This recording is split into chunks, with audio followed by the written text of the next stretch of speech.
The Central Club. What's going on, people? Welcome to the Central Club. This episode is brought to you by Re-Inspire Printing and the Fairwater Hotel. If you haven't already, make sure you hit that like button, subscribe to the club, and hit the bell button to be notified of future content. As you know, here we've covered a few stories with some powerful females in the past, and this guest is no different. The response we've had relating to real-life stories and everyday people has been super, super positive. So here we are again. A story of inspiration, a lesson of not being a product of your environment, or at least upgrading that product and sticking the finger up to environment. Ladies and gentlemen, I warmly welcome you, Mr. Nicole Townsend. Hello. What's going on, Nick? Nice to be here. Thanks for having me. So we've got to give people context to how this podcast has even happened. So Yeah. I think everything happens for a reason in life. Definitely. And the last 6 months, well, it can't be that long. I signed up about 6 months ago, but I've been going to the gym now religiously since January. Doing well. Trying. Yeah, you are putting in the work. I was uploading at the beginning on my little stories, but I've stopped. But she can vouch, I'm still going. May not look it yet on the camera. These cameras make you look a bit fatter, that's all. It's getting there. It's getting there. It's a journey. It's a journey. Yeah, no, Nicole, you work there. And Yeah. I must say, from the moment I started going to the gym, you always left some sort of impression on me. Like, do you know what? This girl, she's proper. Thank you. Always got a smile on her face. Yeah. If I ever need an extra towel, she'll chuck me a little towel. Don't tell Martin, though. Yeah, don't tell Martin. Sticky He's a one. YouTuber as well, isn't he? I know, forgot he's about going to that. see this, so thanks. I know, we'll cut that out. No, I always pay you £1, so don't worry. But she always gets the spare towels. And obviously, last couple of weeks, I started seeing you actually training in the gym because you're quite active as well. And we got talking, and you opened up a little bit to me. Yeah. And what you've gone through is, I wouldn't wish it on anyone, but at the same time, I don't want that to sound patronizing. And, what we go through in life is what makes us. And I would never, ever turn back the hands of time on mine. Yeah. I'd maybe change things to, not affect other people. But of course, yeah. I haven't got no regrets because this is what's made me to the person I am now. Yeah. So, without saying any more, really, I want to get into this story with you. And first thing I want to say to you is, where are you from? Give us a little backdrop. I'm from Cardiff myself, born and bred. I was born in the Penarth area, but grew up in Ely till I was about 8 years old. We'll probably get into the details in a minute, but kind of grew out of Ely and moved into Pentwyn. So from the ages of 8 till about 18. And then, went back to my roots. So went back home in Ely. Bit traumatic and chaotic. So I moved around and I'm a bit settled in Splot. So Cardiff girl through and through, really. And when do you think this journey of trauma started for you? What was your earliest memory of that? I would say earliest memory, and it probably sounds a bit crazy, but 4 years old. So I was a very switched on kid. Nothing was hidden from me. It was very this is what life is, deal with it sort of thing. So at the age of 4, I got very excited because my mother fell pregnant. She was expecting another baby. So I felt like, I'm going to have someone to play with, a little sibling. Expecting a brother called Tyrone to pull through. She gave birth to him, but unfortunately she was taking drugs and things at the time. So he didn't actually pull through. So he's no longer with us. But seeing her not come home with him from the hospital was very traumatizing. We were all just very depleted and deflated by it all. And of course, she took the brunt of the trauma for that event, but she didn't really take in how much it affected people around her as well. She was very self-centered about it. So I was then shown his funeral footage very early on as well, not long after it happened. So that was very traumatic because, again, it was like nothing was shielded from me. That's where your brother is. He's in a box. And I just took it and I was very angry about the whole process. So that was probably my earliest memory. But then my second kind of traumatizing memory was when she got a new boyfriend. So, of course, he wasn't my biological father. But it was very traumatic from the get-go, always off and on, that typical toxic relationship. But my mother gave birth to me at 15, so she was young, still a child herself, so you can't really fault her at this point, still learning. So I get it. But she stayed in that toxic relationship for a while, and as a kid, where I saw so much abusive behaviour, I was quite a savage kid. So I would drag you around if you told me something that I didn't really like. And on this particular occasion, they were telling me to go to bed. And as a naughty kid, I was like, no, not tired. I'm not going to bed. So they knew I didn't like horror films. They were like, let's just chuck one on. So all I remember is this scene where a car, I think it was blue, just pulls into the middle of the screen on the TV, just surrounded by very tall trees. So it's going into the woods and something chaotic's going to happen. But then her partner then decided to say, I'm going to go off to the toilet. So we announced it, and it was a bit strange because it was like, didn't really need to do that. But anyway, he goes upstairs, does his thing, but we heard a loud bang. And for me as a kid, I would always run to the action because that's always what I saw growing up. So I wasn't very, scared. I was very like, I'm there, I'm resilient, I'll be there to help. So I ran up the stairs, and basically, as you're going up the stairs, it turns around a little bit. You've got the bathroom, my bedroom, their bedroom, and then my brother's bedroom. And then just at the top of the stairs, you've got like a little square, like leads you to a door to the attic. So as I'm coming up towards the top of the stairs, that square decides to move, and it's her partner in a scream mask. So he's jumped out. And obviously I'm absolutely traumatized by this. And he just wanted me to go to bed at this point, but it's not really the way to do it. That's the way he used to do it, yeah? Yeah, not really the way to go. So left a bit of a mark on me. And I stopped running to these situations after I heard loud bangs. Those screen masks, do you know what? Like, and just for Something the about people, them. how old are you? I'm 27 now. Yeah, but they were scary masks. I'm not gonna lie.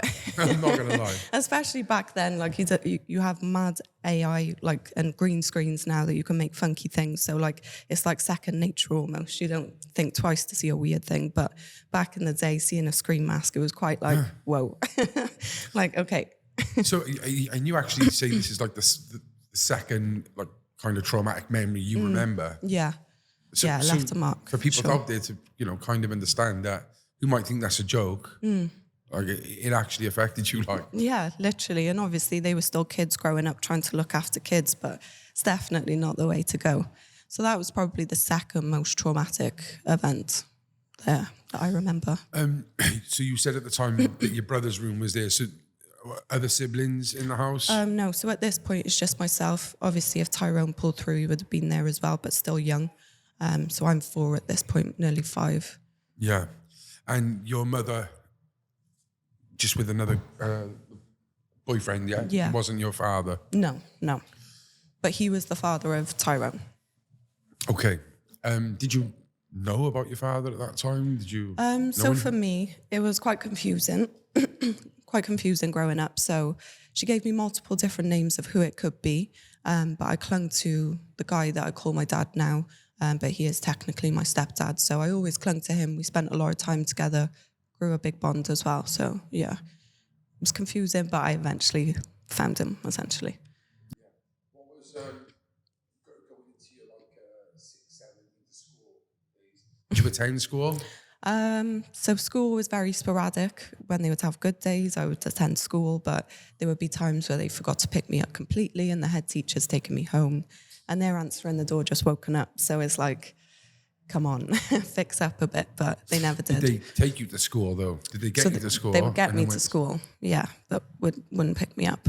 But this is because they were in the cycle of having parties all evening and sleeping all day. And you was fully aware of this? Fully aware, yeah. Like I knew that cycle, I knew. And that's why when we talk about parties, that she's going to a party, I know the sort of party she's going to. So yeah. What was your relationship like with your mother? Very estranged. She's always been more of an acquaintance. She kind of fobbed me off to quite a lot of people growing up. So again, I never really had that stable home, never really had a go-to person other than my stepdad, which is why I hold him in such a high regard. But again, even that wasn't consistent growing up. So yeah, not much of a relationship there. Did your mum, your mother and stepdad, let's say, were they very sheltering to you, or would they let you just crack on? Could you go out and play and not be... So my mother, she hardly knew where I was half of the time. So again, she'd be sleeping all day. So a prime example of that is when we moved to Bute Street, which we'll get into. But yeah, she'd be sleeping all day there, and I'd be on like St. Mary's Street, like all the way there, stealing from shops and just absolutely craziness. She was unaware half the time. Wow. So just listening to this already, the perceived perception would be that you're going to grow up damaged, Yeah. and probably go down the same road Yeah. as her. Any mental health involved with you? Definitely, yeah. Like, I know I'm not alone in it, but 100% through the things I've gone through, there's definitely some mental health. But No, nothing diagnosed though. There was nothing nothing diagnosed, no. I have had help from people over the time. Like, I've got to speak to counsellors and stuff. So it has helped, but I've tried to just manage it in healthy ways and break down my own thoughts in a psychological manner as well. Because I feel like if you can understand the reason why you do things, you can then try and implement healthy habits going forward. And you know, if looking back at, I come from I think I had a good upbringing. Yeah. And there's a certain age in with your parents that they will say, right, you're old enough now to go and fend for yourself. Yeah. You know, for me, it was like 16, 17. You'd even say it was now 30. What age was that for you, that you felt that you was fending for yourself? I would say 6 years old, definitely, without a doubt. Yeah. Wow. Did you rebel at all at that? Like, did you go to smoking? Did you drink? Did you? No, honestly, I think I got like the free reins when I was growing up, but that was more survival mode free reign. It wasn't like I'm going to go out and smoke and drink and cause carnage. It was more like, how do we survive and push through this stage together and all make it out alive sort of thing. So yeah, I never really had that rebellious streak. I was quite angry and aggressive because I saw a lot of that growing up. That was kind of normal behaviour.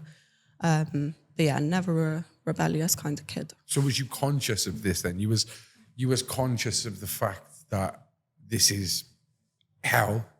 Definitely, I need to get out yeah, of this. 100%. Yeah, There was never a moment where like, Mum's going to change. No, Things are going to come good. I think when I returned home, I kind of felt like I'd hoped that would happen. But there was never really any moment where I had confidence that would happen. And I would feel at home, you know.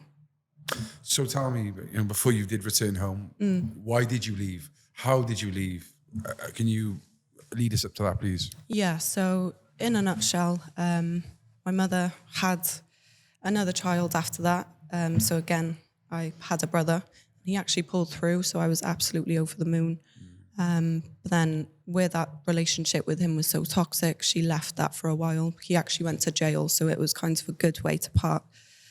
So she then got herself another partner, really nice, had his own business, worked well for himself. She had another child. So again, this is her fourth child, but technically 3 that are alive at this point. But then he's come out of prison, so it's almost like all that good energy just thrown out the window. Who's come out of prison, sorry? So my first brother's father. Father, yeah. Yeah. Okay. So he comes out of prison and it's like everything's all sunshine and rainbows, nothing had ever happened, and they just gelled back together, like tried to patch things up. Ended up, again, having another child. But bearing in mind, whilst this is happening, because she's having more and more children, we're having to move with other men, we're having to move around to get bigger houses to kind of house us all. So we get to the stage where we've moved to Bute Street, and I'm about 6 or 7, so this is where survival mode is kicking in, really. And it's a 3-storied house, absolutely beautiful. You walk in, you've got the kitchen, dining room downstairs. Middle level is like her room and his room, and then the living room. And then at the top, you've got my brother's room, my room, and then the bathroom. So that was where, when we first moved in, she did a massive food shop. She cooked lasagna from scratch. I remember that vivid because that was the only time it happened, really.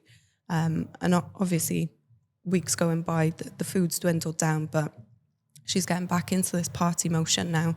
So she's partying all night, sleeping all day, and it's getting draining, but we're kids, so there's not a lot we can do. But when she's had my youngest brother at this time, he's only a couple of weeks old. So when she's sleeping all day, I'm trying to take it upon myself to make the bottles. I'm the oldest out of everybody, yeah. So I kind of felt like a lot of weight was on me. So yeah, I'm there at the age of 6, 7, trying to make bottles. I remember trying to put a load of washing on, and I flooded the kitchen. I tried to be helpful, but it wasn't really working out. And then it got to the stage where there was like no food at all. So I found myself stealing from corner shops. So it got quite bad. Yeah. What did your inner Nicole say when this is happening? It was like, I know it's not right, but it's normal. So it's like, just keep going, just keep pushing. That's the only mentality I had at that time. Yeah, we're not talking to someone here. We're not talking to your mother's mother. We're not talking about something, upbringing in the 50s, 60s, 70s. We're talking about 2000 and what? Well, yeah, I'm a 97 baby. So yeah, we're in the early 2000s now. Yeah. That's real struggle as well, isn't it? 100%. Like, and I'm stealing crisps and stuff, not full-blown meals, because as a kid, that's why you think it's the good stuff. Did you lose respect for your mother? Very early on, yeah. 100%. What was that first moment that you thought, I think, from mother to... I think it was when the house fire happened, because it happened in that house. And it happened in the bathroom. And again, like I said, the house layout, my bedroom was right next door to there. So the next day, I was the only one waking up in a hospital bed, like on a drip and stuff. I was all fine, like nothing permanently damaged me. But I remember sitting by my hospital bed saying, like, I know what happened. He's not going to be there when you wake up in the morning. Like, I'm done. Like, we're not doing it sort of thing. He's gone. So I thought, buzzing. Like, it took a house fire for you to realise that this is not working out for any of us. Like, it's bad.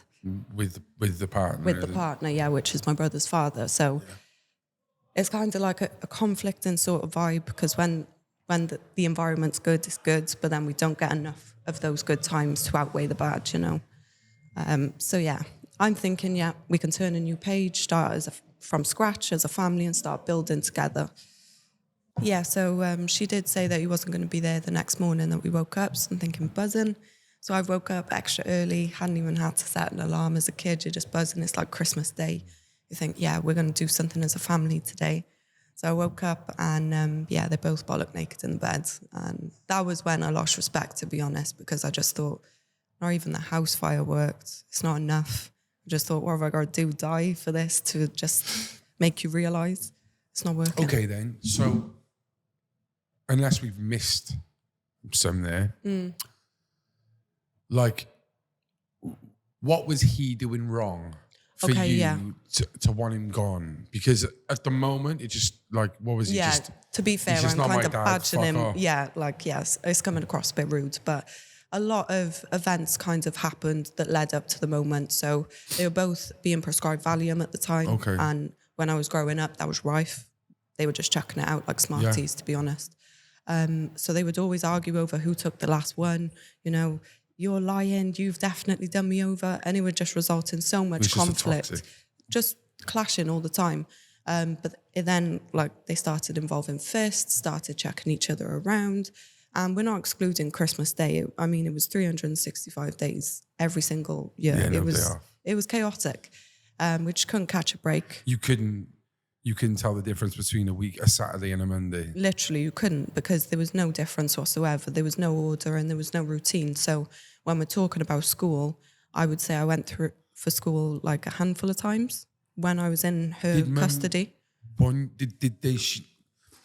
Was it like, you got to go to school, or was it none of that push there? No, they didn't push her at all. It was just like, you don't need GCSEs to be successful. It was kind of like they were putting whatever society said down. It was kind of like, if you're not with us, you're against us, sort of thing. Yeah. And it's just that mentality they were in. If you couldn't be with them, you were against them. Yeah, I think it's so sad, because looking back now, it's not so much that, you need GCSEs to be successful. It's just the core simplicity of socializing. 100%. Growing up, routine. Mm-hmm. And that's what I missed out on greatly, because going even into my college years, I was very naive, very quiet and quite timid. I knew a lot and I was always very observant, and I don't think that'll ever change. But yeah, I was very, very quiet, backed into a corner almost. But I was doing it to myself because I felt like it was normal. What was like, did you know at that time that, like, obviously it was the Valiums and stuff, was there any other drugs that your mum had problems with? Yeah. So she'll tell you she's tried every drug under the sun. She does believe the weed is a gateway drug, but I just feel like it depends how you use it. But personally, she was taking heroin, crack, speed, whatever she could get her hands on, really, just to have a good time. So, yeah. Yeah. So what was that final straw? How did that come about, you leaving and going? So what had happened was, so because we weren't showing up to school, alarm bells started ringing. People, of course, and shopkeepers actually found me stealing at one point, but they let me go. Where I can imagine that was something that was reported. But what put the cherry on top was actually I spilled the beans to my stepdad. I just spoke about something once, and then he was asking me more and more questions, prodding me as if to say, like, what are you actually going through? Because I don't think he understood the severity of the everyday life we were living. And so, to be clear, that's not the father, that's not the mum's boyfriend. No, that's not the mum's boyfriend at this point. He was at one point, which is why he felt like he was my father. It must have been really confusing for you. Yeah, massively. But where I'd never really had what seems like the family setup, it wasn't confusing. It was normal. It was to be so sporadic and move here and go there. It was just like life. Another week. Yeah. Always on the road. Yeah. But you were speaking to him. Sorry. Yeah, sorry. So then my stepdad, once he started talking to me more, I started drawing letters and drawing pictures, and he was just like, yeah, something is massively off. So we went to the house in Bute Street, and my brother was, bless him, he was trying to talk to me through the letterbox. The door was locked, and he was young at the time, like we're talking 2, 3. So it's not like he could go and reach for the key. I knew in my heart of hearts there was no food there was no gas or electric, and he was just there. But my stepfather used to take me away on the weekends. We'd finish work on a Friday, come pick me up, and then I'd stay with him till Sunday. So I think having that mental break away from the chaotic life kind of helped me see different perspectives and kind of gauge that life is not normal in the slightest, and I shouldn't be living like that. So I tried to get help from my brothers, and when we couldn't get in, we were banging the door senseless. So we decided to then drive back to my nan's house in Ely, and they rang social services. So they obviously broke the door down. When they Is that your mother's side? Sorry? Mother's side? No, so this is my stepfather's side. Okay. Yeah. Sorry. So when I talk about family, they're my real family, essentially.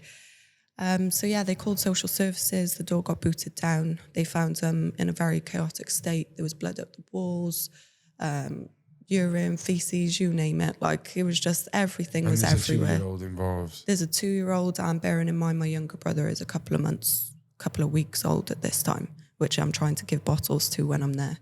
So very, very sad situation. But where they were so invested in the drugs, they couldn't be invested into anything else.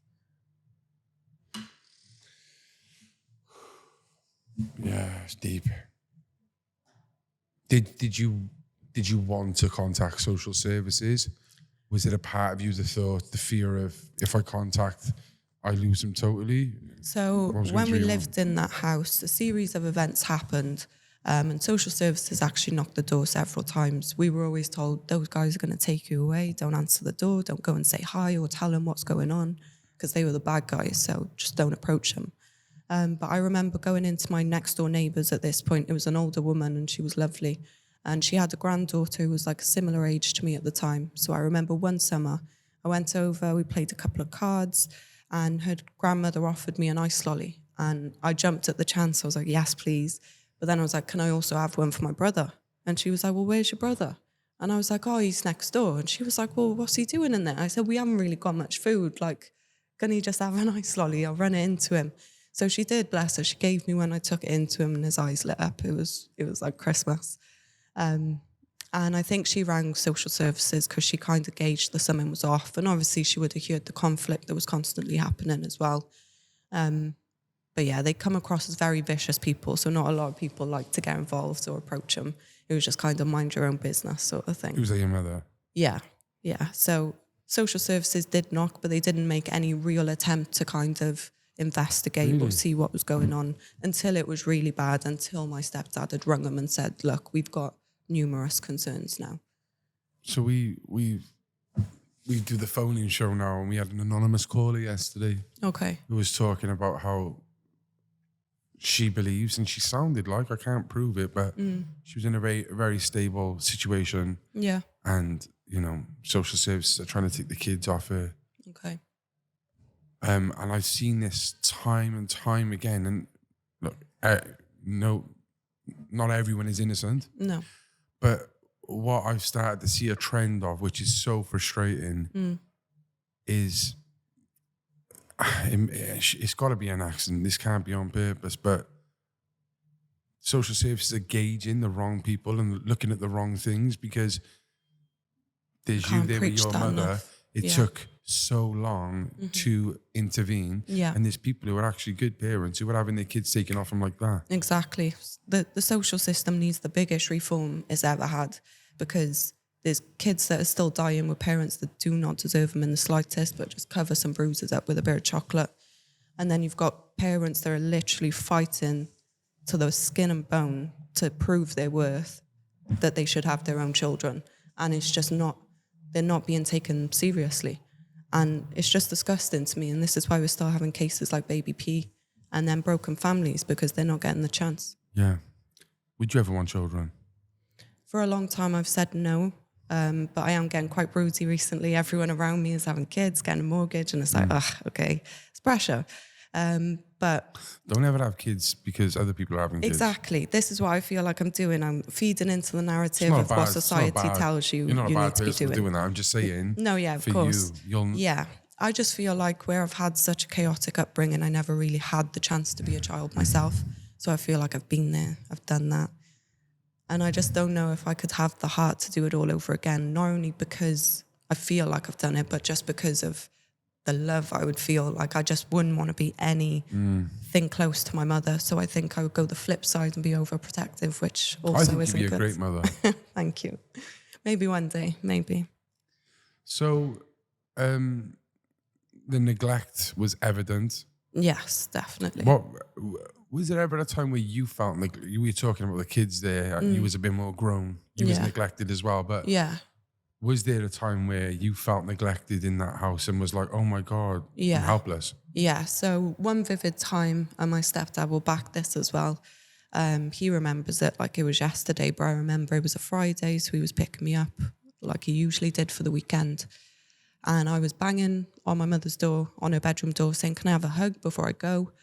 And she was too busy jacking up. So she told me to basically go and do one. And I'm like 5, 6. And to be fair, that's probably when I felt like the most neglected, because it's like you can't even have the decency to come out and say goodbye. Could be the last ever time you've seen me, and you're too invested in someone else. I think even when things could be like that, when you are around familiarity, is the word? Yeah. It does become some sort of sense of security. Yeah. Did you feel any sense of security, or did you feel you was always at some sort of danger point? I think when I went away and had that weekend or the weekends with my dad, I did feel safe. But then when I went back, it was like reality hit again, and I was the safety net. There was nobody to catch me. I'm catching everybody. Must have been tiring. Exhausting, constantly. But constantly stuck in that survival mode. It's like you keep it pushing or you drown. And that there is probably, we talk about, didn't grow up, but the reason probably why you don't want to have kids is because you have been a parent already. Exactly. Genuinely, I genuinely feel that I have. Yeah. Okay then, conflicts. Any conflicts with your mother at those times? So not really between myself. There was never really conflict between the children and the adults. It was kind of like we kept ourselves to ourselves when we knew it was getting heated. But this one time there was conflict that happened quite bad. So like I said, they started to introduce fists and kicking each other and chucking each other about. But when we moved into that house, it was almost like we just went into the darkest hole ever, because that's when knives started getting introduced. So when my brothers were taken from the house. The police obviously went in full force straight after the social services. They found knives under our pillows. They found blood up the walls. Under your pillows? Yeah, under my brother's pillows as well. And it was just always like we had to be on guard for something. And this is what I mean when I say I would run to those situations if I heard a loud bang, because it was like we don't run from it, we run to it. Just a crazy mindset to have, really. School? Again, growing up in her care, very sporadic. So when it would happen, it wouldn't really be a normal school day. So they would drop me off with a bag of rubbish and not pick me up. Wow. So, yeah. Yeah, well, like you said, I do apologise. You did say that. Oh, no, yeah, it's fine. They'd be picking you up. They'd be sleeping in the afternoon. Mm-hmm. How did this affect you, though, as a person, maybe whether it's school or around other people around your age? What type of person was you? I was a very closed person, and like I said, very observant as well. So I would tend to watch the room rather than being present in the room. But yeah, growing up, very naive, very quiet. But I found it very difficult. Naive? Yeah, believe it or not. But that's only because my family that I moved into was very flip side to what I was living. So it changed my mindset completely. How old was you when you moved into? Was there a foster family? Was there? Yeah. So how old was that? So I was 8 years old at the time. Okay. But because my brothers got taken first, they were the only ones in the house when my dad rang social services. So they got put into foster care a year before I did. And then I remember going on visits with them, seeing how happy they were, clothed, clean, not looking malnourished, like a normal human being. So I remember saying to my stepdad, my dad, I sat him down at the age of like 7 or 8 and I said, I genuinely want to go into care. I want to be with my brothers. I can't keep living like this, really, because I would get normality with him, but then I'd be chucked back in the mix with her and it'd be like all hell would break loose again. So I never had that consistency. I felt like I couldn't ever win. So yeah, he broke down. He was very angry about it, but he understood. And then she actually took me back for a while after that. And I told her as well, and I didn't have the same reaction. She was just kind of like, all right, we'll see what we can do, make a few phone calls sort of thing. And for anyone else, that seems quite sad. But for me, that was my golden ticket out. It was like, finally, like, that's good. Thank you. Yeah. But then I felt like I was going into a good opportunity or a good kind of chapter into my life.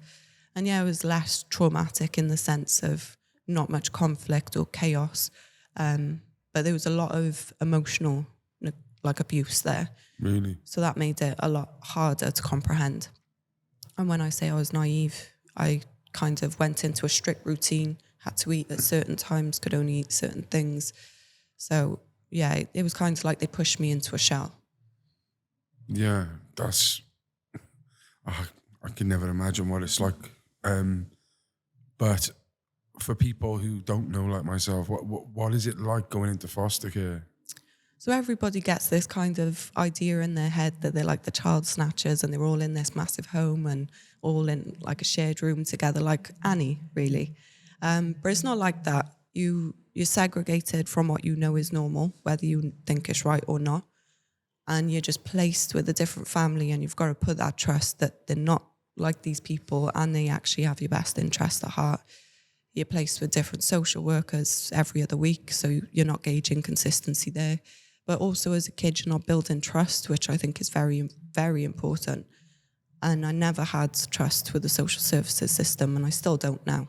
Why is it that you have different officers? Is there a reason for that? Or? I just think that how they work is not consistent. So what they're going to produce and who they're going to send out isn't consistent either. It's just not the way they operate. Yeah, even fully grown adults don't open up to service, officers, let's say. Yeah. So to expect a kid to do that is just... But the thing is... backwards.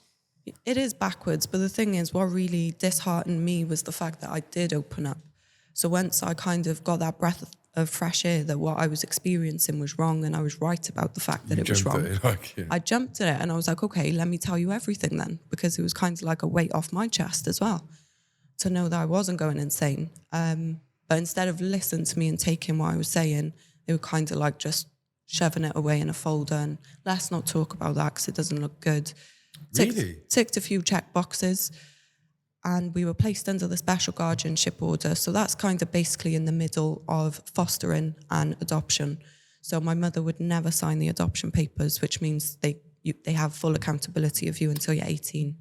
She refused to do that. Did you want her to sign it? In that moment in time, I did, because it was a lot better than what she was giving me. And again, she was an acquaintance, so it was never like I've lost my mother. It was never that. So yeah, at the time I really wanted it. And it meant that we would stop having to go to these centres to go and have visits, which I actually stopped at the age of 11 because my mother would either turn up an hour late, not turn up at all. And if she did turn up, she was just so uninterested that it was just a waste of everybody's time. So at the age of 11, I was just like, we're not doing this anymore. It's a waste of my time. I used to like horse riding, so I went and did that instead. Can't fault it. Yeah. Did your mother... do you think if your mother didn't have drugs in her life, she'd be a good person, a good mother? No. Because the biggest word I feel that holds the biggest weight is accountability. And that's just something she doesn't have the capacity to do. So you could be the best person, but if you can't take accountability for your actions and how you're making other people feel, then it's just not going to work, is it? Wow. Yeah, that's deep. Sorry. No, it's okay. Okay. So we've spoken about the house fire. Mm-hmm. You've gone into foster care. Yeah. How was that to adapt? To be fair, easy? it was sort of easy, but in a nutshell, it wasn't, because I didn't feel like they wanted me there.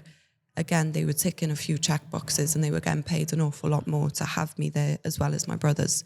So it made sense for them at the time. Yeah. But for myself, it was like a rekindling with my brothers. So I was like flying so high, I was buzzing. But then to know that this is what we're dealing with, it's like, okay, it's just another form of abuse, really. Again, talking about your mother again, what type of person she was. Yeah. Something happened in your family with your uncle. Yes, which my great made you uncle. see some sort of different perspective. What was that? So my great uncle, I can kind of name drop him now because he has passed. But Idris Ali, well known in Cardiff, grew up in Ely. But he was involved in the Karen Price murder. So he was also a pimp back in his day, in his prime as well. So I can kind of sympathise with what she was around, because growing up around that and seeing that as normal, it's kind of like, okay, this is what we're doing. But I don't feel like she ever had it in her head to break any generational curses. It was kind of like, let's just go with the flow because it's easy. She fell into the same pattern, and I could just never be that. Yeah, you broke the curse. Yes. Thank God. But did that hold any weight in forgiveness for you, for your mother? Or was it like, this just shows exactly what she's like because she's just going along with it? I'm very open-minded as a person, so I can see her perspectives. Some of the reasons as to why she's acted the way she has over the years don't really make sense in my mind, even though I am so open-minded. So I find it hard to sympathise with somebody that can't take accountability, but I have forgiven her. I've said I've forgiven you, but there is no point in this lifetime that we'll rekindle, and I have said that I won't go to a funeral as well. It's fully done. You wouldn't? No. Yeah, like you actually doing this podcast now, like someone will probably send it to her. How does that make you feel? Doing this podcast, a bit crazy, because I never really saw my story as like, wow, it's amazing, like look what we've done. But over the time, I've told people a little bit about my life and where I've come from. And honestly, I get the same reaction every time: you should write a book. So I feel like now's the time to take action. And I'm not trying to take action to put these people down or belittle them in any way. No. Because some of them just aren't ready to have that conversation, which is fine. But I'm just here to raise awareness that you can go through several different stages in your life and still pull through. It is tough. Yeah. I think it holds a lot of people back. to unlock their full potential. Yeah, and for to sure. also help others who are going through that situation. Yeah. When I every time I do a talking event, or I speak on my podcast or someone else's, Yeah. it's tough, and it gets it doesn't get easier, but it's like that muscle memory. You just do it and it just happens. Like it's like, of course. reflex. Yeah. But yeah, like it is tough. It is tough, and I'm one of those people. I care about other people's feelings. Yeah, me too, though. Me too. But you have to care about your own first and foremost. That's what I've learned. And I think that doing this, when I spoke to you, and I could see that like you're ready to share stuff, like and you're still young as well, like not too young. You're only Well, a I'm couple of feeling years 72, young. but we won't go there. Well, let's flip that around to the real age. But yeah, okay. So you're still in foster care. Mm-hmm. You feel like you're having emotional neglect. Yeah. What about any racial elements in this? Yeah, so I'm not going to name drop, but I got housed with a white South African family. Okay. So all of their biological children have grown up and left the house at this point, apart from one. He was quite nice, but they definitely had a different outlook towards me. Because me and my brothers have different fathers, we're obviously not looking exactly the same. So it would just be little things, but subliminal things as a kid that you would pick up on, and it would be like, well, why am I so different? Why me? But like just little things, like the woman would go and get 2 ice lollies out of the freezer for my 2 brothers, and then she'd be like, yours is in the freezer, go get it.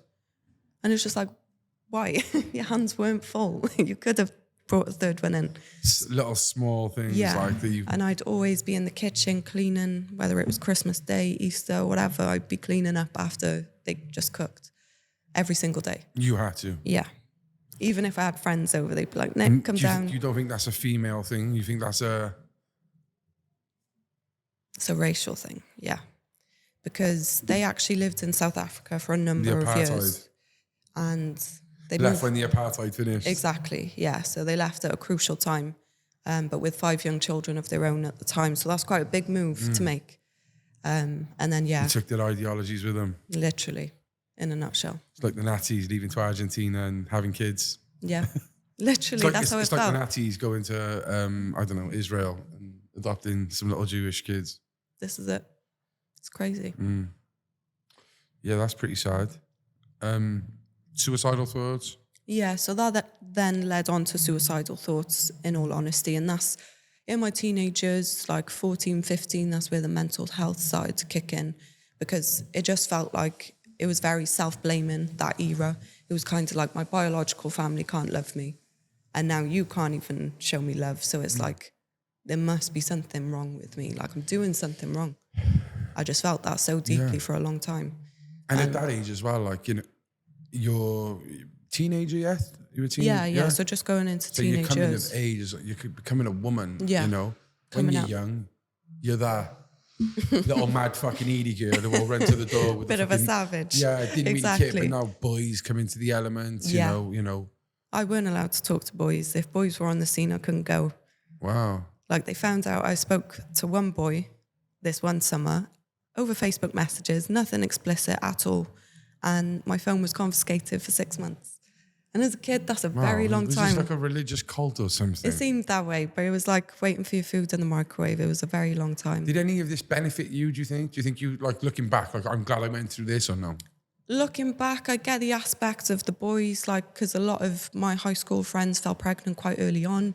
And I guess they didn't want to repeat that same cycle that my mother did, as she had me when she was 15. So I get certain aspects of it, but in terms of like only being able to drink like water, squash and milk, having to ask for anything else. But they had Coke, cans of Coke, yeah, everything, you name it. Listen, looking at the shape of you, right? You're fucking glad, I'm telling you. No, I get it. And that's massive, mate. Yeah, it's just like, it takes its toll. And I said to them as I was leaving, I'd rather you punch me in the face every day. When my mum and dad, like, they gave, like, they'd Coke, whatever, like, do you know what I mean? But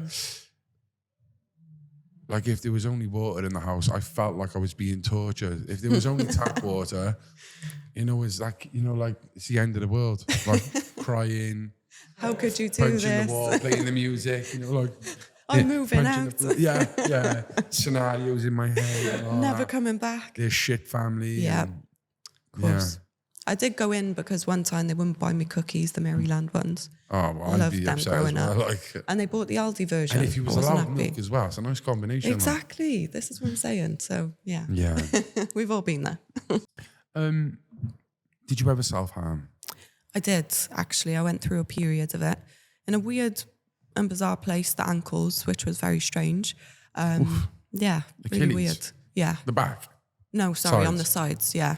But I remember the woman that I was living with, she noticed them and she was like, oh, how'd you do that? And I just brushed it off like, oh, I've just run through some brambles on the way home because I was a bit of a tomboy growing up, so it was believable. So she was like, oh, okay then, wherever. Didn't really address it.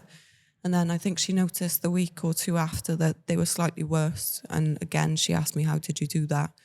And I broke down. I was like, do you know what?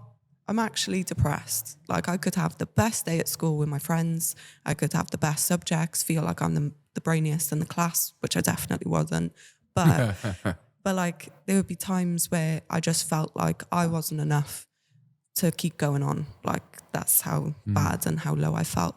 So when I told her that, she literally just turned around to me and her exact words were, there was no such thing as depression back in my day. You need to get over it. So for me, that was like the turning point. And she did me a favour because for me, I felt like, well, if my biological family don't love me and you don't love me enough to care that I'm self-harming, what am I actually doing this for? Because at the end of all this, it's just me. And I'm just hurting myself. I'm the only one hurting. I'm the only one feeling the pain, going through it. So that's when I decided to stop. And I would start listening to like public speakers on YouTube on how to get motivated and how to find that drive for life.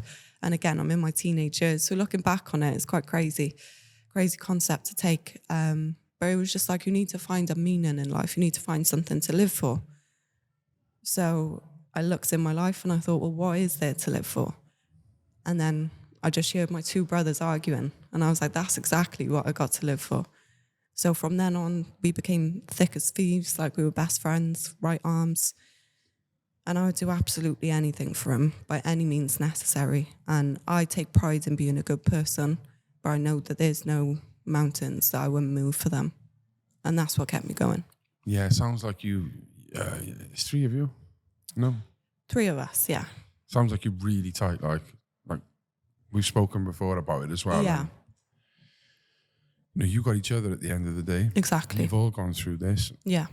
You know? We've all taken different perspectives of it. Really? Yeah. Because I just feel like the age difference, they couldn't really grab the concept of certain things that were going on. Especially my younger brother, who was a couple of months old at the time. He doesn't remember much. So yeah, I think I took the brunt of the situation, but I wouldn't have it any other way.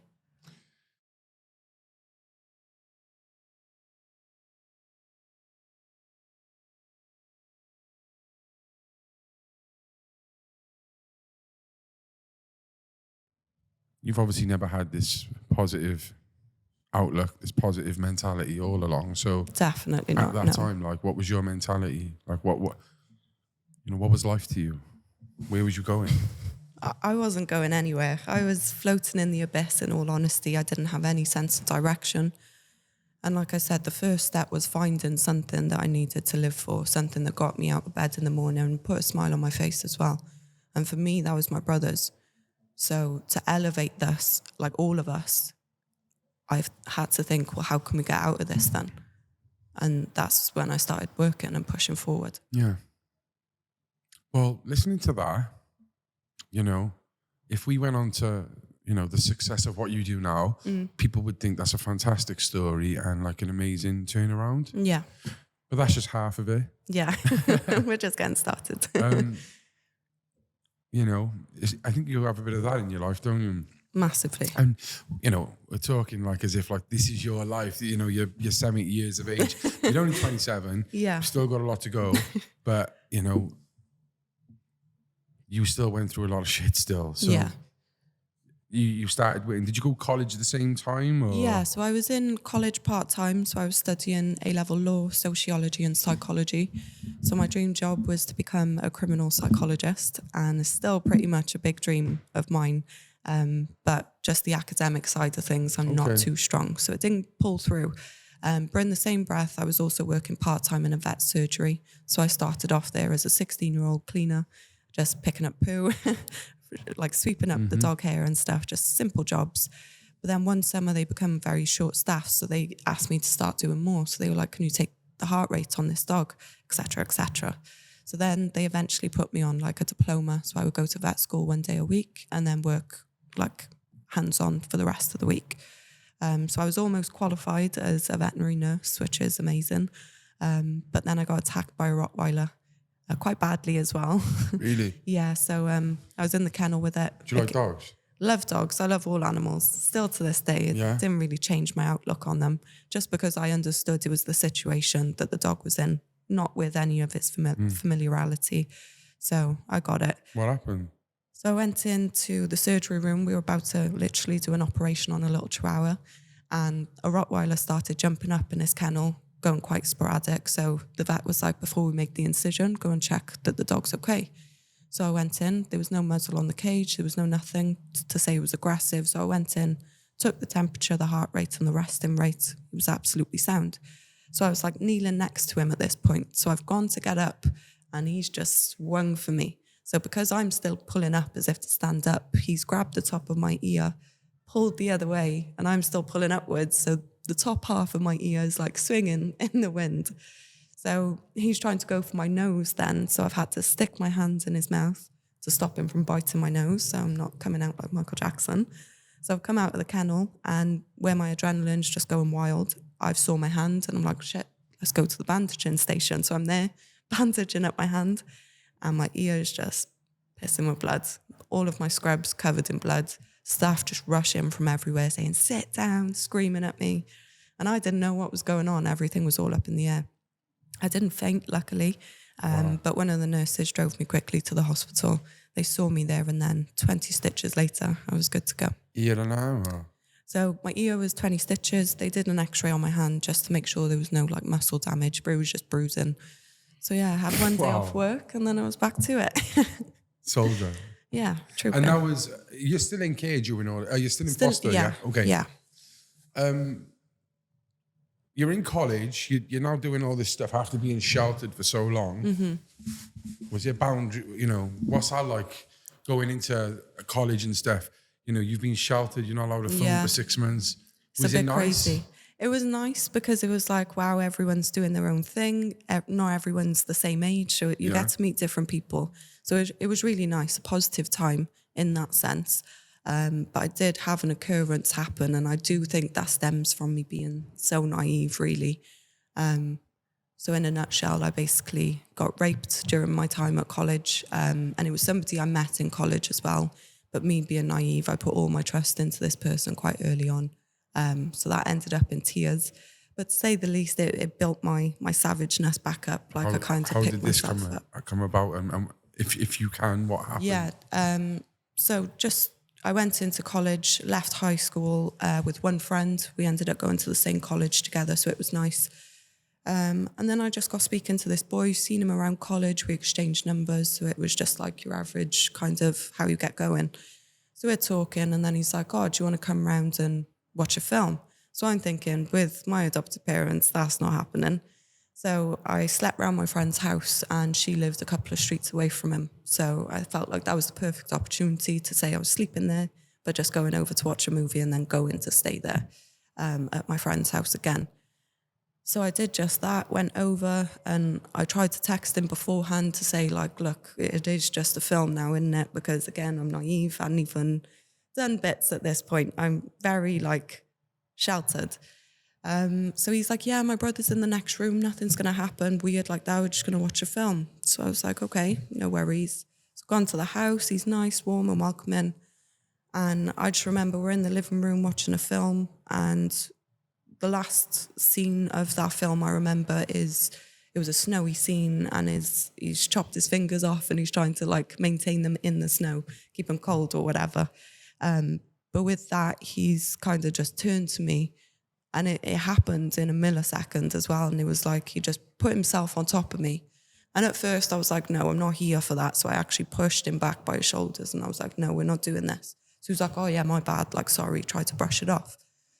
So again, we're watching the film, and I'm feeling a bit awkward now. So I'm like sitting by myself. And then he's done it again, the exact same thing, but rather than just say sorry and like allow me to push him off, he's held my hands down this time and obviously carried out whatever he wanted to do. So I left. Obviously, I didn't want to stay in that situation. So I rang my friend straight away and I said, look, I'm coming back to yours. I was in hysterics. Like I said, something bad's happened. Just like, let me in, sort of thing.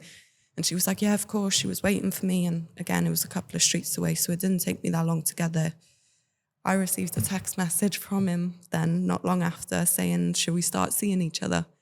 And we were like 17, 18 at the time. And I was just like, no, we shouldn't, because I didn't enjoy that interaction in the slightest.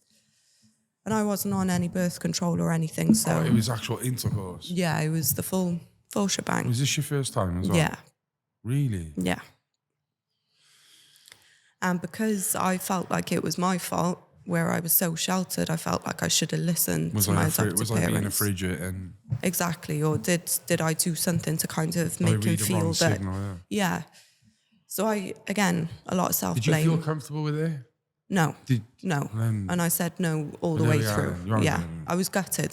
I'm still to this day gutted that it happened that way, just because I value myself so much. I hear that. Yeah. But if it is any consolation to you, a lot of people, including myself, are not proud of who we've lost our virginities with. If we could choose someone else, we probably would, okay? I'm sure we could, if we could rewind back time, we would. No hard feelings. Sorry. And they probably feel the same way, so. But no, slightly just different trying to make it feel a bit circumstances. No, it's fine. That's wrong. So I stayed over my friend's house. She rang me a bath and stuff, and it was a nice evening. Like, she made me feel okay again. Dirty, though? I felt disgusting. Like, I can't even describe the level of dirtiness. I just felt so impure. It was vile. Ever felt that feeling before? No, never ever. Different level, different gravy completely. It just makes you look at yourself in disgust, and it's not even something you've done. And it's like, you can't shake that feeling for a long time. So the next day we woke up and she went to Clifton Street with me to get the morning after pill. So she helped me out. Still to this day, I couldn't confide in my adopted parents about this. So of course I didn't go to the police because I didn't want them to find out. Of course, yeah. So he's technically walking free. And a lot of people know him. He's very well known. But to me, I look back and we've all made mistakes, and I just hope he's learned from it. That's all I could say. Because karma hasn't bitten him in the butt, and if he hasn't learned from it, it's definitely coming for him. Yeah. Times 10. You had to add that times 10, didn't you? Just so it's out there, believe me. Do you feel, though, like, and this is not taking away anything you've said. Yeah. Because you said he texted saying, can we be together? Do you think he really understood the And this is level. why I had that kind of perspective on it. Maybe he didn't What do you think mean he did? to do that. And I tried to talk myself out of feeling bad for him and myself. Tried to excuse it. Has he ever really. accepted it? Like, have you ever told him, like, yo, you raped me? Yeah. So obviously when he was asking me to see him and stuff, I said no. And he was asking why, like he didn't understand where it just happened. So I said, like, where it just happened, I didn't want to happen. Like, that was all you. And cut a long story short, there was girls in college looking for me because he had gone around saying that I was lying about it, I wanted it, and just all the typical stuff. Yeah, exactly. So I had to switch out of that naiveness and back into survival mode again, because it was like people were attacking me for a situation they knew nothing about. And that's hard when you're trying to keep it under wraps because you don't want to make yourself known as that girl. That's where that. But that then you're trying to address it with that, innit? Exactly. Like, of acceptance to. And it's, you know, like I'm sure, I don't know if it's Andrew Tate, a sort of like a meme or a video, and it's like, you know, she's just playing hard to get, all that shit, like, do you know what I mean? Yeah. Like, young boys see that and genuinely think that's what it is. Exactly. She wants it really. She likes it rap. And that's the outlook I took, like maybe genuinely didn't see it as I saw it. Has that affected other relationships? Hasn't affected them. If anything, it built me up because that was like I turned a new chapter after that. Did you stay away from physical interactions with anyone else though for a period of time? For a while, yeah, definitely. I had to build trust, and I think I spoke to that person that I trusted after that for a very long time. Okay. Before we even met up, and because that could go either way, couldn't it? yeah, You could, without sounding rude, you could become a total slag. yeah, exactly. You could go just for like, it. no, like lose your shit and just Yeah. think, fuck it. Like, yeah, I'll do it if he's doing it, sort of thing. Like, but No, not even. I don't even. Yeah, not go out and rape other men. No, But like but- like fucking hell, what it is, what it is. Yeah. I might as well just fucking. That's the mentality I I'm thought in. it was so sacred. It clearly isn't. So Yeah. it's just fucking. Yeah. Okay, so you returned home, yeah? yeah, so I returned home. So How did this happen? I went to Thailand with my adopted family for a month. That was lovely. It's a beautiful place. But whilst we were out there, they pretty much booked rooms where my two brothers had a bed and then I had the extra bed on the end because like we're a family of 5. It's an awkward booking number. So I always had that pull-out bed, but it was all 3 of us. I get that though. I do get it. In It the is sense annoying of like, though. they're not going to have you going with the one brother because you're the Oh, girl. no, yeah, of course. But why would you not book 2 boys in one room and then an additional room for me? Did you mean special, love? I am special. No, I'm you just know what I'm saying. saying. innit? Maybe they couldn't afford it, or I'm just playing devil's advocate here. No, yeah, of course. Couldn't afford it, or like I get the frustration from you because you are always the third fucking wheel, clearly. Literally. And But that must have been horrible. Yeah, definitely. But it is a common theme with like holiday booking systems though. So if they can fix that, that would be brilliant for not just me, other people involved. Have you fixed that with the Hilton? Let's just put it out there. It needs fixing. But no, so yeah, we went abroad, and because we were all under each other's skin, a very hot country, growing up as siblings, you do get days where you hate each other. So we had a couple of days like that. And my younger brother was jumping on the bed, being annoying. So I slapped him one on the leg, left a bit of a mark. And these are your blood brothers? Well, half siblings technically, but yeah, we've got the same mother, so they're my blood brothers. Yeah. So yeah, whacked him on the leg, as an older sister should. Do you know what I mean? Standard. Standard. I left a bit of a mark, so obviously he went crying. So they told me that I wasn't going out for food with them that evening. I needed to go and find my own way. And we were literally on the strip in Thailand. And I've just turned 18 at this point. So what's an 18-year-old do, especially when there's a full moon party in Thailand? You go to the beach to go to the full moon party on your own, just in a place where everyone speaks Thai. I had a whale of a time, came back with some Bob Marley pants, so it was all good. But anything could have happened. So when you deep that situation, it's not really okay. Not even for biological family to do that to you. No. You're in a different country.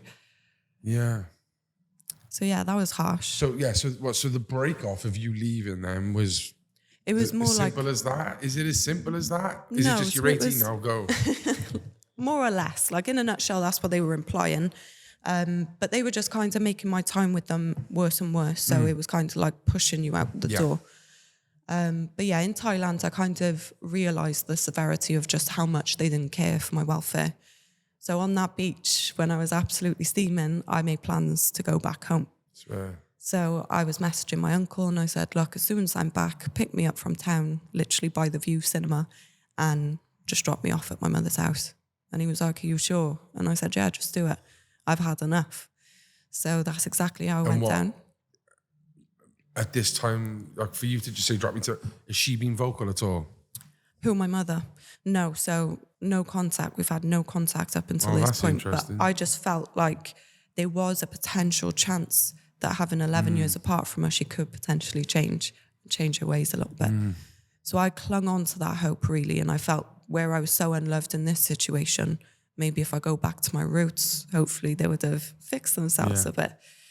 But when I went back, the day I went back... What had changed in those years for your mother before you talk about what Very happened? true, yeah. So in the mix, whilst myself and my brothers were away, she actually committed quite a harsh crime. And it was all to do with drugs as well. So very big drug balances that she couldn't pay, and she owed someone this and they were Drug fuel. chasing her for this, exactly. So all drug induced, but This woman had gone to the police about something. So my mother was being investigated for certain things. So she went and found this woman on Grand Avenue in Ely with a wheel brace and battered her, black and blue. So this woman was obviously hospitalised. And again, she went to the police and pressed charges. So when she got discharged out of hospital, because my mother was under investigation for these charges, she went and found her again with the same wheel brace, or a similar wheel brace. They probably would have taken that one. But yeah, she did the exact same thing, twice as bad. So that woman ended up in a coma. She had 3 children of her own at this point, and she didn't really recover from the coma. So she still to this day can't look after herself. So that meant in turn that she lost custody of her 3 children. So my mother actually got given 6 years for that offence and did 3. And that's why when she was in jail, she did a lot of therapy. So you're thinking that's going to help as well. Exactly. Relationships, is she still with that geezer? So still on and off with him. Yeah, because he's on and off elsewhere as well, having other kids with other women. Interesting. So, yeah, her relationship with him is very up in the air. So at this point, she's held me hostage for a short period of time and asked me to borrow £750. Otherwise, she's going to get her legs broken by some out-of-towners. Those were her exact words.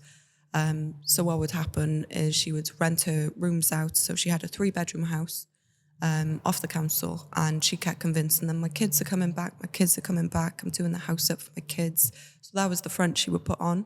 But to make money for the rent, she would rent those rooms out to yardies. So typical black men from out of town, Manchester, Birmingham, London, and they would just all push drugs from her house and, of course, feed her habit as well.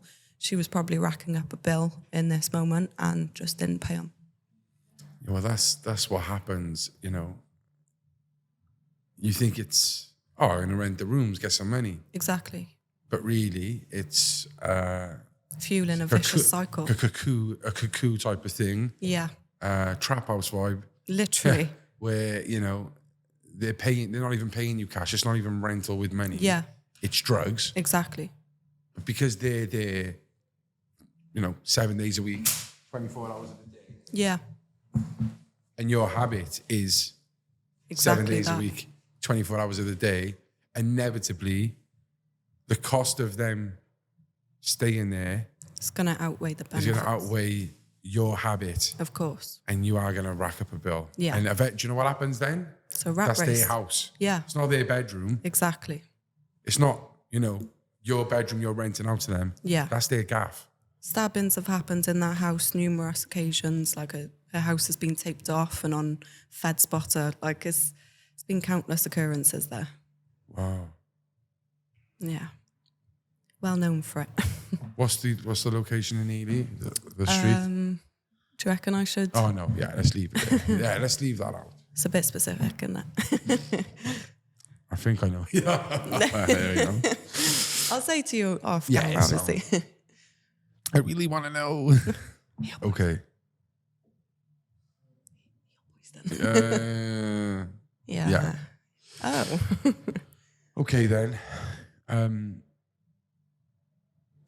Held hostage. You felt like it was more of an eggshell. That's how you described it. This eggshell vibe of going back. It was just empty. She was empty. Definitely, yeah. And it's because I'd realised very quickly that not a lot had changed. And because she likes to pin the blame on others and, again, not take accountability, she suffers with split personality disorder. So if we had a discussion, that would be a dispute, and then it would be further conflict along the line. So, yeah, you just couldn't win. Always eggshell vibes. Your brothers as well have been like kind of put in that hostage situation. You said like you know, so very similar. Emotional abuse, emotional blackmail. Yeah, over a prolonged period of time. So I was actually unaware of this until it kind of ballooned as a situation. But I was waitressing at the time, so I would be working from 12 in the afternoon till sometimes 12 midnight. So I would be getting home quite late. And on this occasion, I got home bang on midnight. And my brother was just sat there in the room on his own, quite young at the time as well. So I'd asked him, you know, where is she? Is she upstairs, in bed, whatever? And he's like, no, she's gone out to a party. And for me, like, that just took me back 20 years. I'm like, okay, I know what party she's gone to. So pack your bags. I don't know where we're going tomorrow, but we're not staying here. And with that, he just broke down in hysterics. Never really seen him that broken, to be honest, considering all we'd gone through already. And he basically just spilled out the fact that she was trying to get him to sell crack and heroin for her, saying, bring me home a picture, which is a sample of drugs for her to test out and try to make sure it's sellable. So she was pushing quite a lot on him for her own benefit, of course. And he just broke down and couldn't take it anymore. She was the tester queen. Exactly. And all these guys in there, test this one, test this one. Exactly. And just living the high life quite literally as well. 10-10. You already know, TT. Yeah, wow. But yeah, so it got out of hand, but he broke down and just said he couldn't do it anymore. So I said, okay, let's have an early night, get some sleep in. We're going tomorrow morning. So I've woken up about 6 o'clock the next day trying to pattern a plan, thinking, where can we go? Because I'm literally giving him this bit of hope that there's a bit of light at the end of the tunnel. Yeah. And I've actually got no location. So I'm thinking, shit. So I'm trying to piece together the puzzle. And I've gone into the bathroom to obviously brush my teeth, get myself together. And I've been faced with a towel and a knife covered in blood. So I'm thinking, okay, it's either him or her or both of them. So I've got to go and see. So I've gone into her room first because I've initially thought it's going to be her. She's been out late, must have come back and caused the madness. But she was dead asleep, fast out, nor a speck of blood on her. So my heart sunk at this time. I knew it was him then. So I've gone into the room that he was staying in, and his arm was wrapped in a white top that was no longer white. It was just covered in blood. So with that, I've run back into her room and I'm trying to wake her up and I'm screaming, crying like he's done something bad. I don't know how bad it is, but you need to help me, help him. And she just turned around and said, is the heating on? It's boiling. And with that, I was in two minds. I'll be real with you. I was in two minds. So I thought at that moment in time, I can either grab the knife or I can help my brother. But where I was seeing red, I went for the knife essentially, but the house phone rang and it snapped me out of it. Well, you was going to chuck it up? Not chuck her up fully, but like, I don't know, just be like, why don't you care? We're your children. Like, what is wrong with you? There was just no empathy there. And I just felt so exhausted and drained from it all. I can picture it like, Yeah. And I just felt like I'd taken him out of one bad situation. Literally, that's how it was. And I just felt like this is your own flesh and blood and you couldn't care less. So for me, again, I just took that and I thought, let's just go. She's not worth it.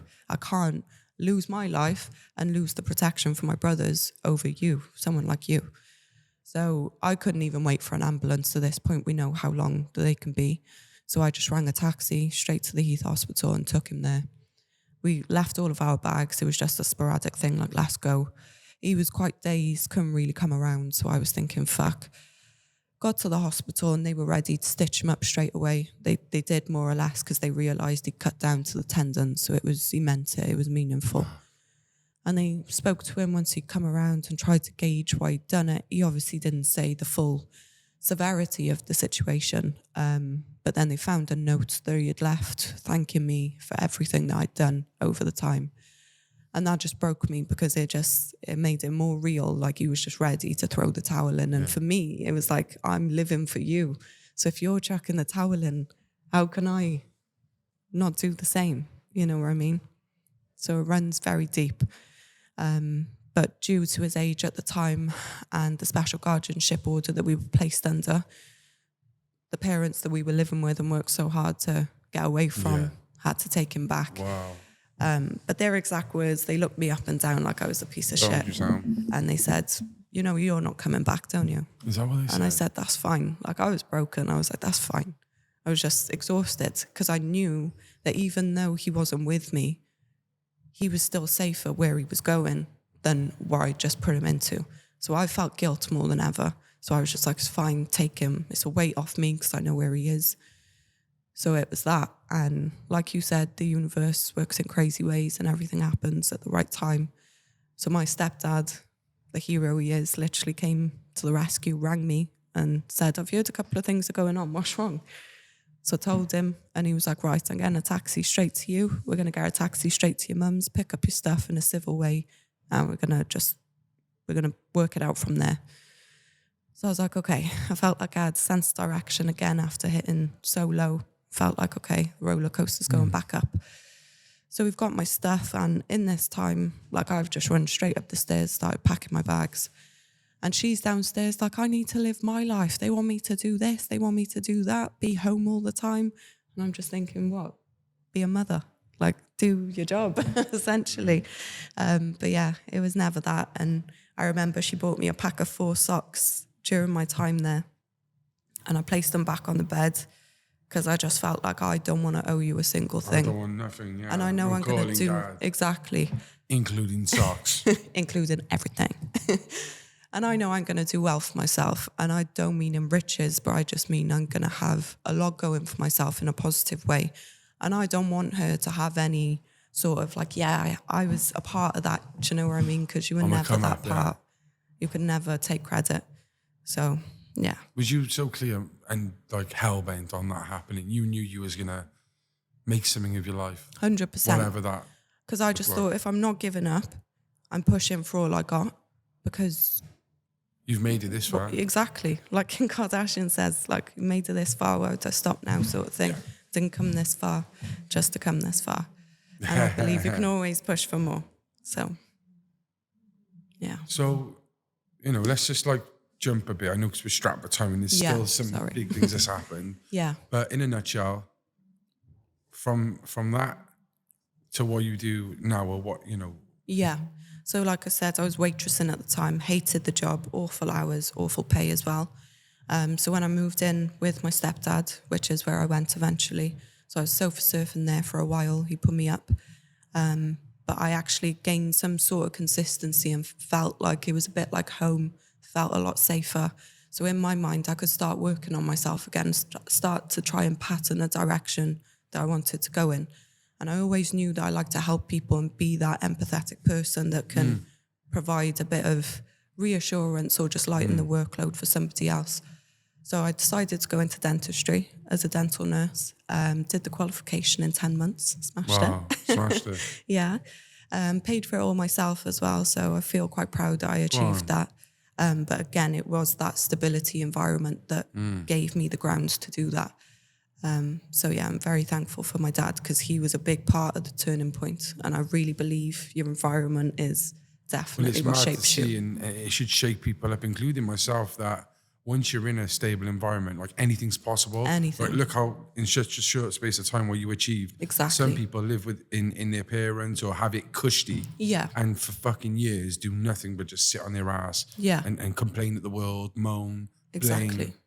Sometimes just not want to do anything. Yeah. Or don't believe they can do it. Mm-hmm. It's very easy to fall into that mindset though. Yeah, very easily done.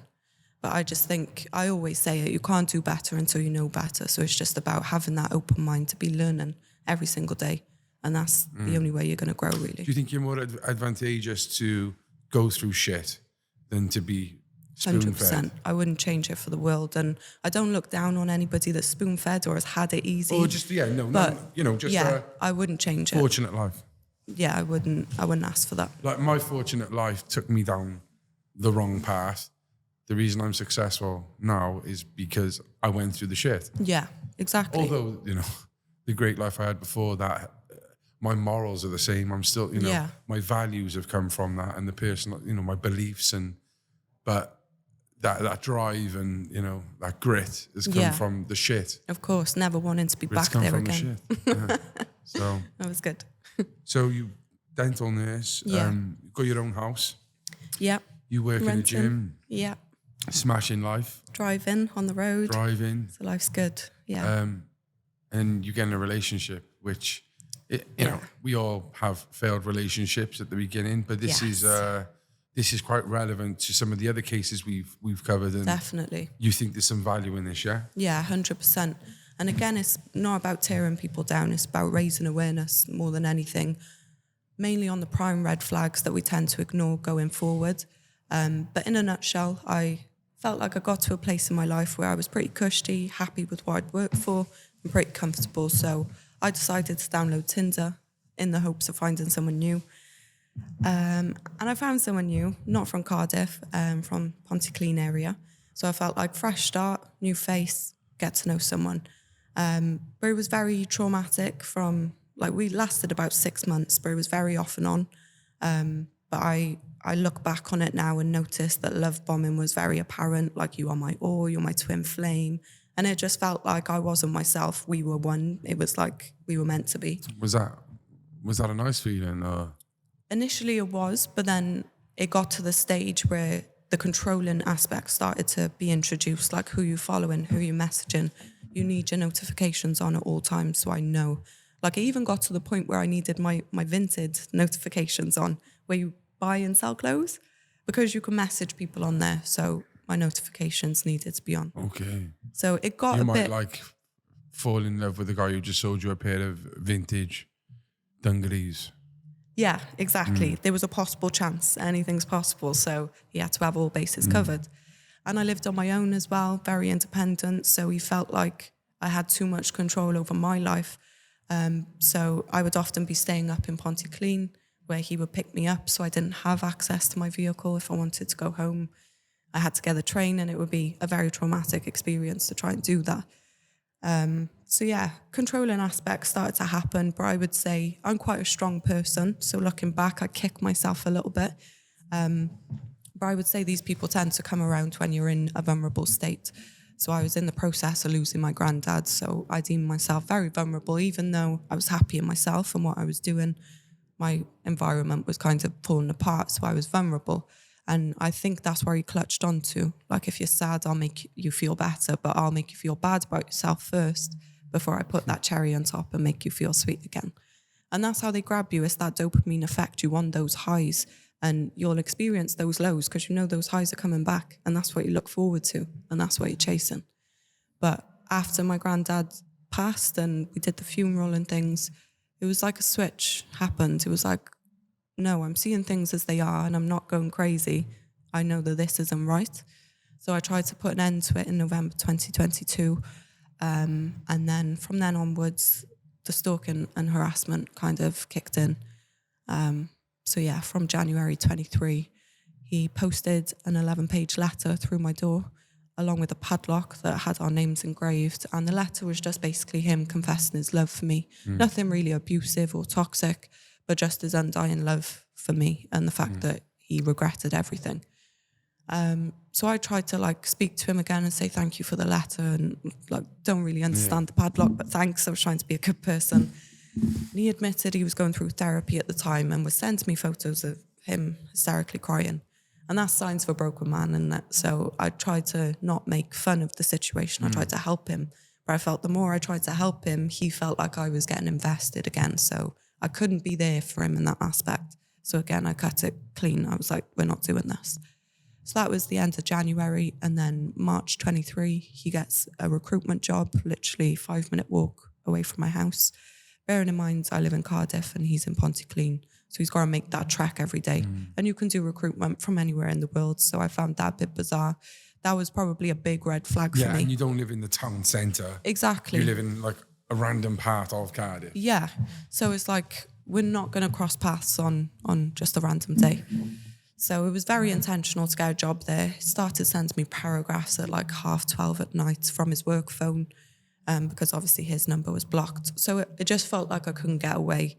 But even in March 23, I messaged him back on his work phone and I said, look, you've given me a bit of PTSD. Our encounter will stay with me for a very long time because of how you made me feel. And I don't want to do this with you anymore. We're going around in circles. Did he ever do anything bad, do you think? Or was there anything that you didn't like? Or was it just all controlling and creepy? Yeah, like there was controlling aspects, but then like, yeah, there were certain parts that I just felt like if I brush this under the carpet, it will definitely get worse later along the line. So I didn't really want to stay for that, given I'd grown up around domestic violence as well. You could see it coming. Could see it coming like a million miles away. So I tried to cut it sweet. Even in the March, I said, you're giving me PTSD, but contact me again. I'm going to be investing into a restraining order because it's a bit much and I'm not enticing any of it. So then he left me alone for quite a bit. And then November time, just gone, he's posted another 10-page letter. But bearing in mind, he's driving in my street, knocking my door over the months, just knocking, saying, Nicole, let me in. If I don't answer, he'll tend to go after 5-10 minutes. But that was like a constant thing. And again, you could never time it. So I was always on edge. And it was at this point that I put a hammer by my front door. And I know that's a bit excessive, but I feel like I needed to protect myself. So that's the point we got to. And then when November time came and he posted another letter, bearing in mind we had no interaction on social media. I hadn't seen him out and about for him to say, oh, hey, seen you earlier. Like nothing like that. So to post another 10-page letter, it was a bit like, okay, here we go again. Still there. Same stuff or?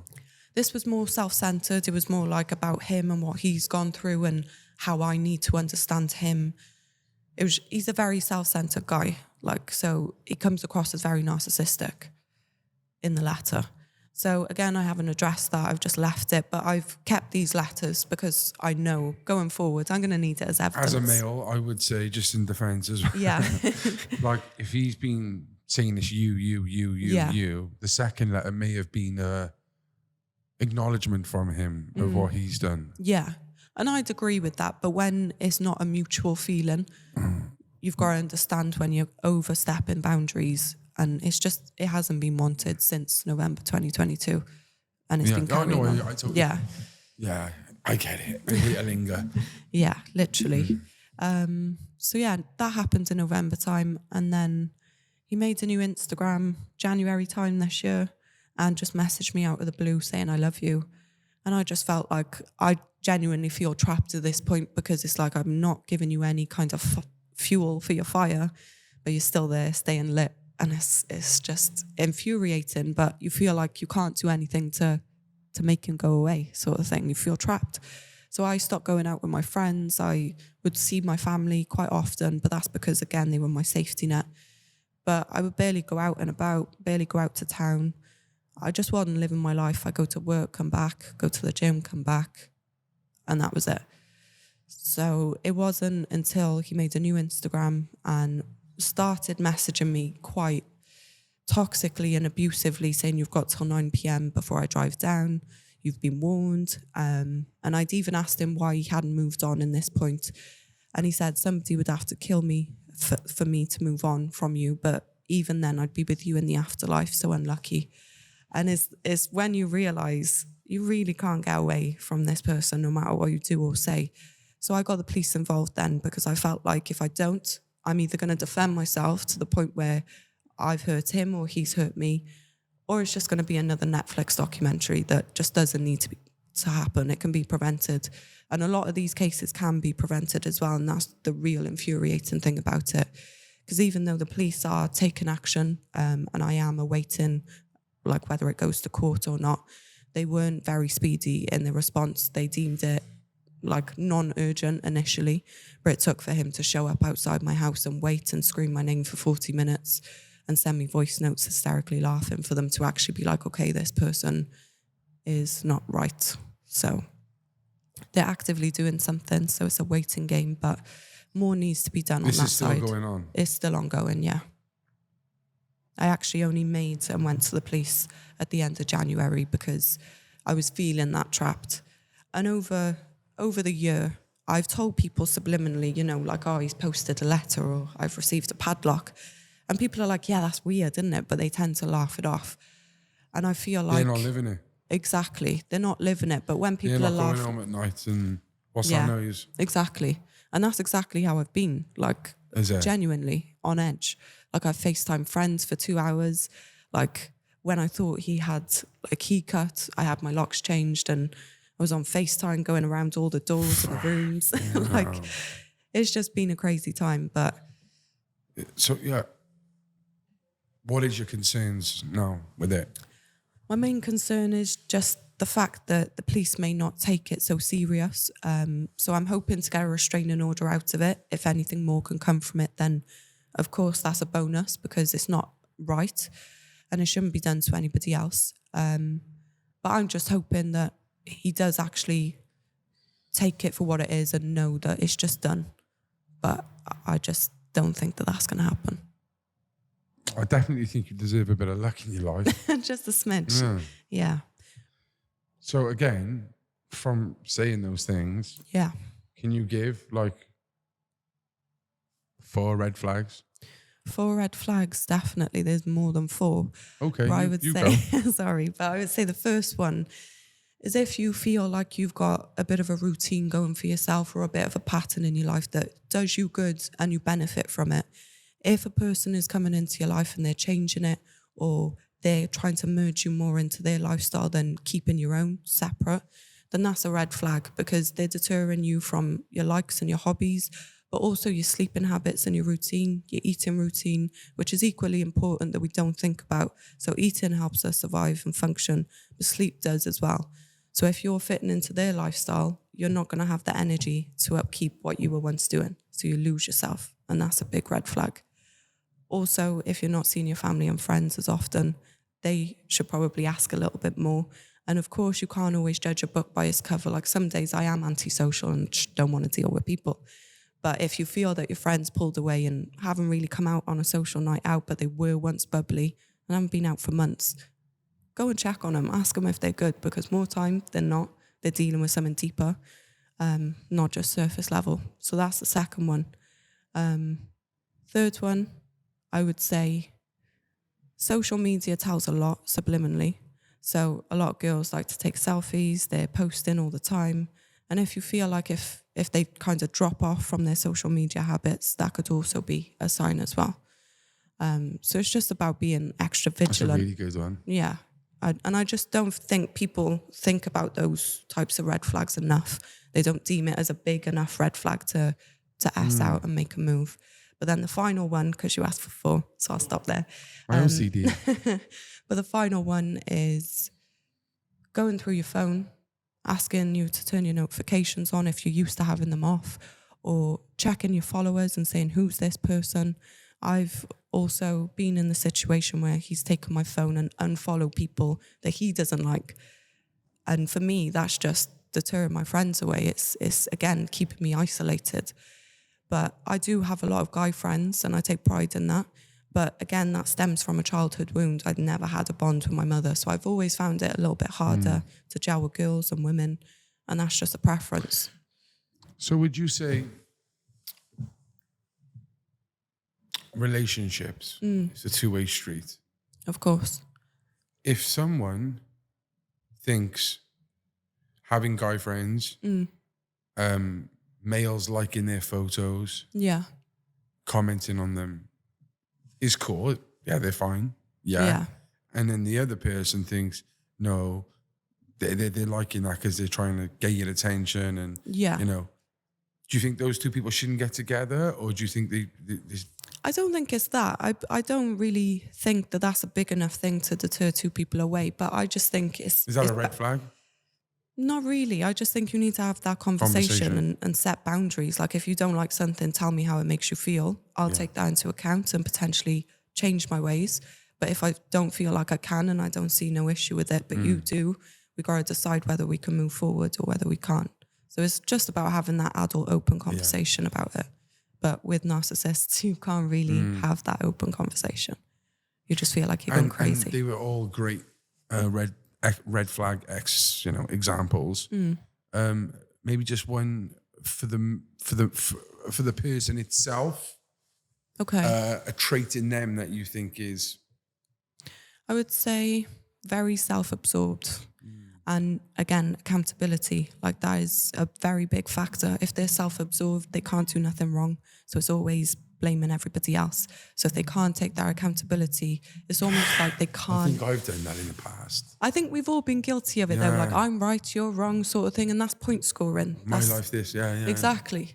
But again, it's just that point scoring. And I think that's another red flag. That's toxic in itself. Because if you're trying to get one up, you're not going to get to any solution. So again, it's just about having that conversation. I think, being in a relationship where you're happy for your partner to win in life, and you're not stopping her from doing it, and you That's are equally massive. the same. Exactly. That's great. But I think if it's on the one side and it's just you've got to stop everything to do this, then that's wrong. Of course, because it's one rule for you and different for me. Yeah.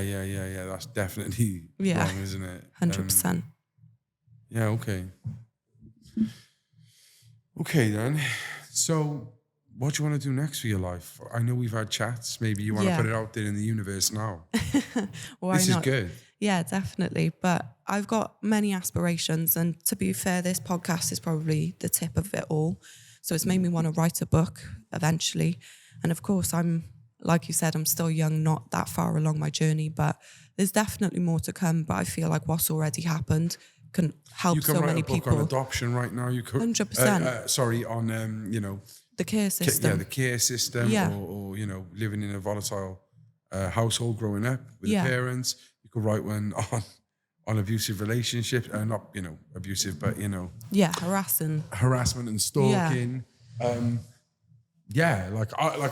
say that as well. It's like I don't know if I can write my life story because me and you've still got a lot to live and a lot to do. Yeah. And you can do that down the line, but there's definitely books you can write and help with people, 100%. Yeah, exactly. And it's just about raising awareness. So obviously being in this harassing relationship for a while, I have been contacted and working with Women's Aid quite closely. Nice.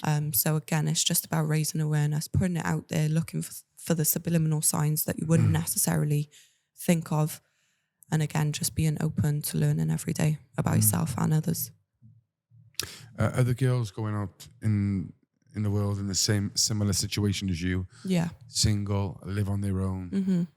What advice, if any, would you give for a woman to be successful? And I would say just find out your hobbies, find out your likes and interests and what you enjoy doing, because that's what life's about essentially. If you're just working and slugging away for a career, you're never going to find that internal happiness. So it's about just finding what works for you as an individual, not anybody else, because that's just outside noise. And finding that tunnel vision and writing down and tracking those baby steps that you're going to take to get to that eventual goal. But in order to do that, you have to genuinely appreciate the journey, because if you're thinking, I just need to get there, you're never going to get there. You have to appreciate what you've got to get a lot more. So just always maintain tunnel vision, work on yourselves, be the hard-working, independent women that I know you are. And honestly, if you don't feel safe, take safety measures and put things in place now. Don't wait for something to occur and don't wait for a situation to get worse like I did. Just talk to your friends and family. And again, if you don't feel safe, talk to Women's Aid, talk to the police and get things like markers and rape alarms. There's a lot you can do. But again, I didn't know a lot about all of this help until I went through it. Until you went, no. So. You don't have to answer this, but if you've got your well-being percentage bar here for an average week,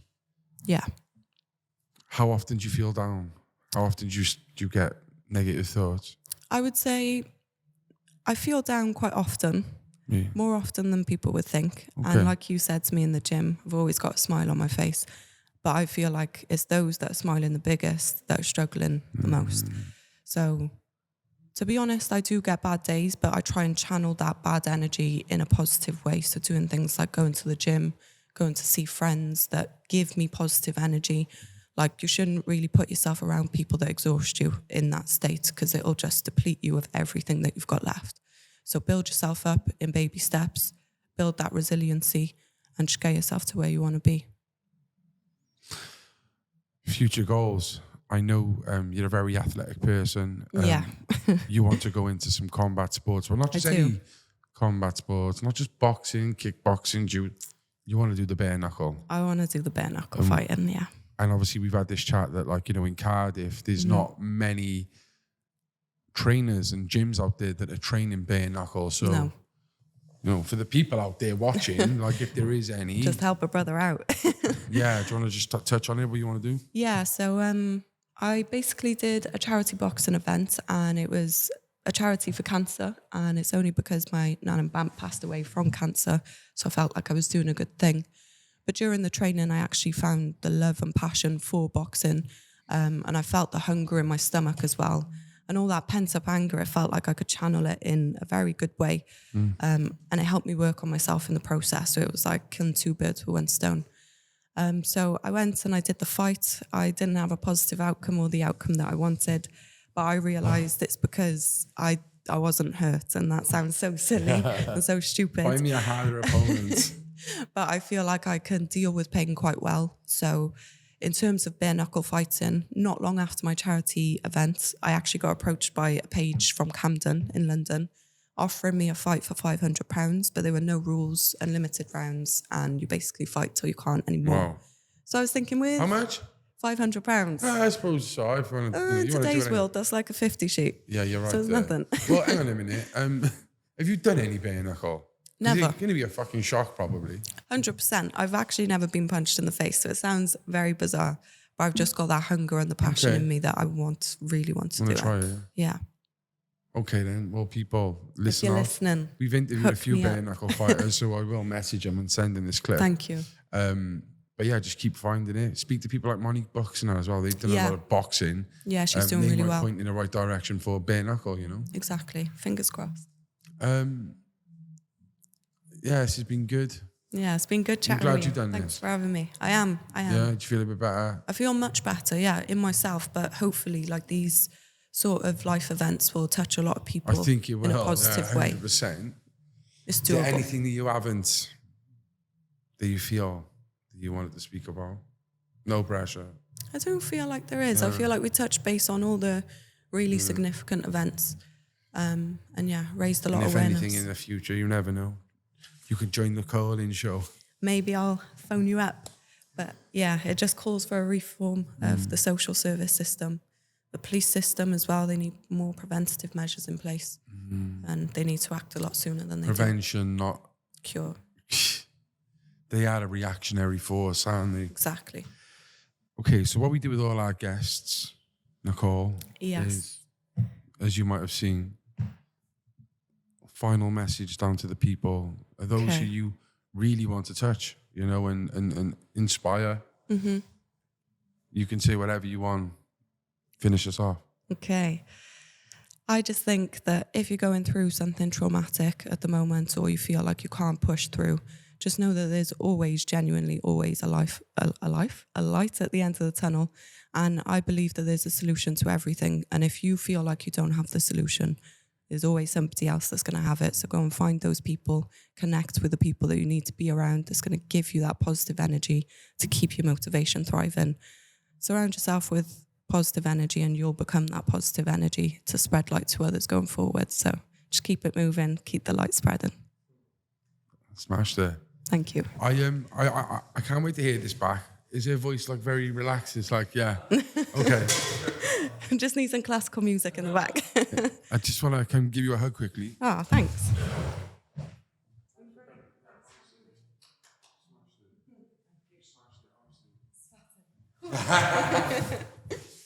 Yeah. it's been good. No, thank you so much for coming. I really enjoyed that podcast. I'm so glad you came. Thank you. Guys, if you enjoyed, look, it's actually nighttime outside. It's a Friday night. We're in the Fairwater Hotel again. Thank you to Brian and Claire for letting us use the gaff. You could probably hear the music pumping downstairs, and we're having some really deep, meaningful conversations. It was a nice mix. Definitely. But it's probably similar to the story, a lot of chaos in the background, but a lot of patience and, mental gymnastics, would you say? I don't know. A lot of that in the front of how you have, lived your life. Yeah. Guys, don't suffer in silence. And you don't even have to be a female for this. No. We're not just talking about the abuse here.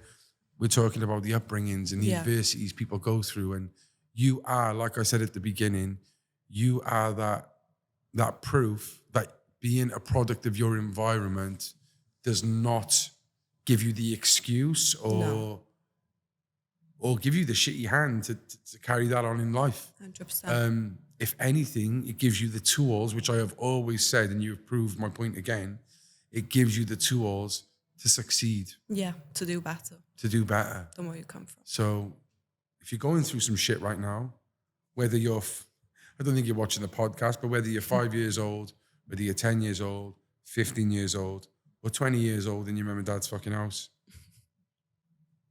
tomorrow's another day. You can always change your life around and live a whole new life with a whole new personality. 100%. I've done it. Nicole's done it. And so many others have. I hope you enjoyed this podcast. Please give it a share, a like, a comment, a subscribe. follow Nicole on her journey. Her Instagram is nnt.27_. It's very we might have to put it. unknown. Yeah, we it's might a have bit to long. put it in the Tag thing. me. Yeah. We'll tag her. And until next time, stay central. Stay central.